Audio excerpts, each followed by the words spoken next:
This is very similar to what I saw the first time when I crossed into Madam Morris. A lady standing in front of a cardboard house with a couple little girls hanging on a skirt, and she's cooking on a campfire.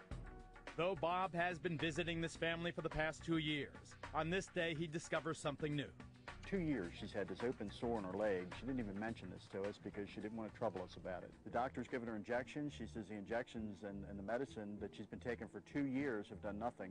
Okay, well, here's 800 pesos that they could use for the doctor.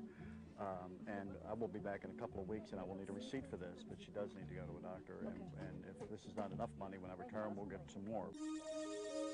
One of the most shocking scenes Bob first encountered 4 years ago was at a children's home, where he discovered the enormous difficulty involved in the task of caring for 24 poor children.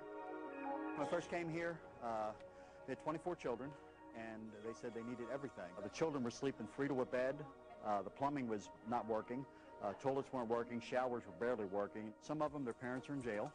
Some of them, their parents absolutely just can't afford to feed their children. So we ran out, we bought some groceries, went back to Houston, and then I would work one weekend at a part-time job, and then the next weekend come down here and keep it all kind of going. And then when the other cops found out what I was doing, they all kind of kicked in, and then one thing led to another, and today we pay all the bills. We ended up founding an organization so that we could bring more and more people from America to come and to see this and learn what I've learned. Eventually, Bob realized it would be necessary to establish a foundation to carry out the work of his dreams. He called it Paper Houses Across the Border, named for the cardboard structures which initially caught his attention when he first came to Acuna 5 years ago. It's nothing for us to give away a couple thousand pounds of food. What's your night? It may be Bob Decker's greatest achievement.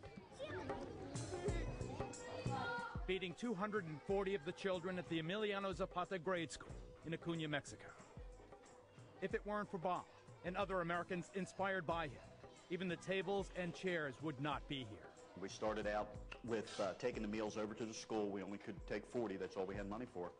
And then eventually we got up to 100, and now I'm told that we're right at around 240. This is probably the most nutritious thing they'll get all day long. Once the children are fed, Bob, along with fellow board members Christine Wigman and Bob's daughter Jennifer Hicks, stock up on supplies for other residents of the shantytown in Acuna.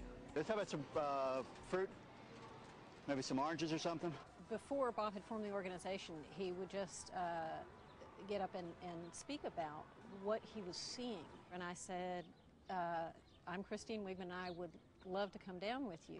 And now I've been down 7 times so far since January. Bob will deliver to about 20 more homes today. You lead it, we'll follow it, kid. Just like Each family will get flour, beans, pasta, cooking oil, and fresh fruit. Enough basics for at least a week. In the sweltering 100-degree heat, Bob, Jennifer, and Christine make the rounds with their gifts. I think